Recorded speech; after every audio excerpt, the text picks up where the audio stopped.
It's not a movie that I woke up one day and say, I want to make a movie about child trafficking. I was watching the news. I saw a piece on it, and it just shook my soul.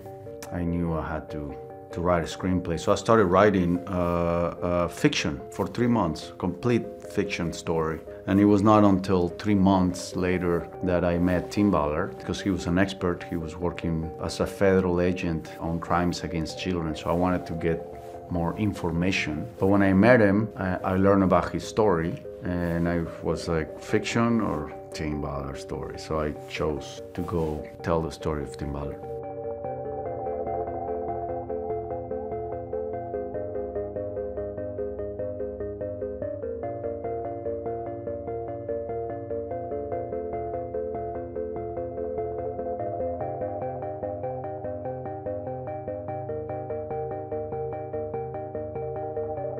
You know, Jim was not my first option, not because he wasn't right for the role.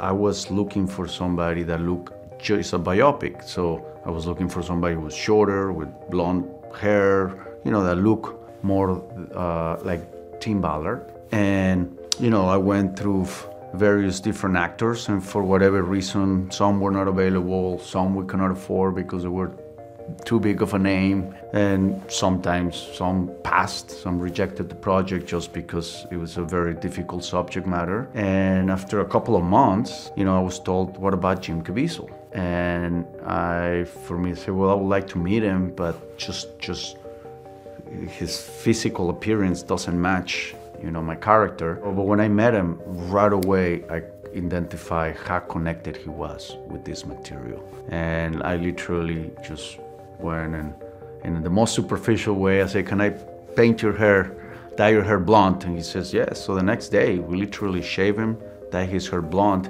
And when I put him next to Tim Ballard, it was like, boom, they looked alike exactly. So we decided to go with him. But it was just a coincidence. It was had nothing to do with, you know, when I cast a film, I really don't care about anybody's beliefs. It's just if they're they're right for the role and they connect with the character, you know, let's go and make a movie. One of the hardest parts of the job of Tim Ballard was to watch thousands of hours of child pornography and transcribe it, because you cannot play those videos in court. You can only read it, because the minute you watch that, you're committing a crime, except the federal agents at work. And that level of pain, I was looking for an actor that could actually, you know, transmit and express that pain. And Jim Caviezel was very familiar with this theme.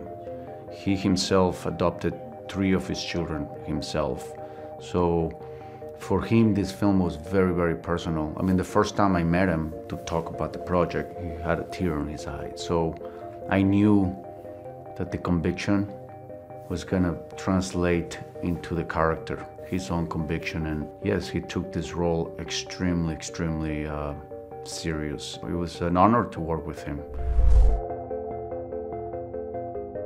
That was completely outside of my control, because, you know, something that was really interesting is when we got this project funded, which is really hard to make, you know, get movies funded more with a subject matter like this. You know, the investors came from all backgrounds. You know, I have investors that were agnostics, I had investors that were atheists, I have investors that were men of faith, I had investors that were from one political side of the equation, I had investors that were on the other side political.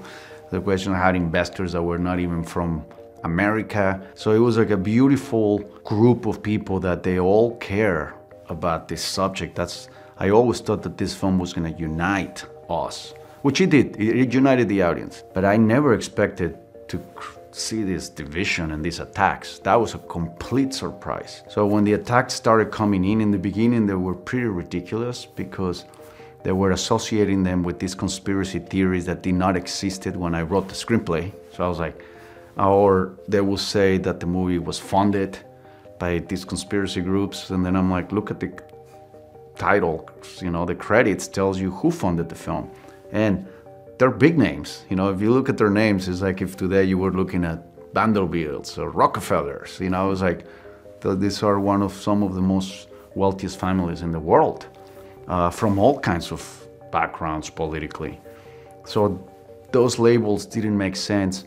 And for me, you know, one of the worst things we can do to each other as human beings is to label each other. It's very dangerous, very dangerous. You know, one thing is, you know, if my neighbor says something about the film, okay, one-on-one. But when a corporation comes in with 40 million people audience and all the reach that they have and they label you, I thought we were not gonna survive. So I literally went into a very dark place. Like, I was depressed. I was like, okay, they killed my movie, that's it. And I literally, in a poetic way, I went into hiding the first week. Because the first week was okay. First week, no label. It was the second week where we started getting all these attacks, but then the audience came out and literally started defending the film. And how do you defend the film?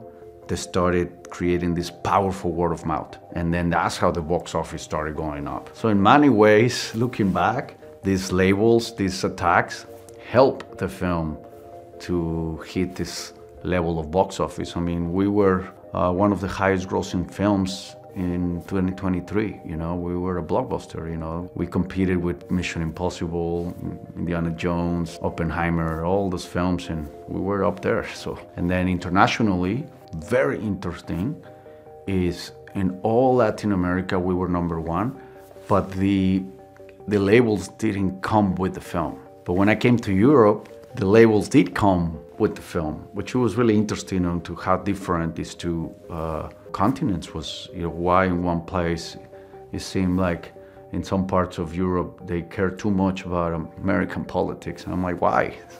That's another. I call it the U.S. is the biggest island in the world because they're too focused in themselves. So it's been an interesting journey. You know, I think it's going to be a film that in the future we can look back and do like a social study in it. What happened? Well, it was a phenomenon. It was a tiny little movie that, you know, made hundreds of millions of dollars, and you can only do hundreds of millions of dollars if you transcend all political spectrums, you know?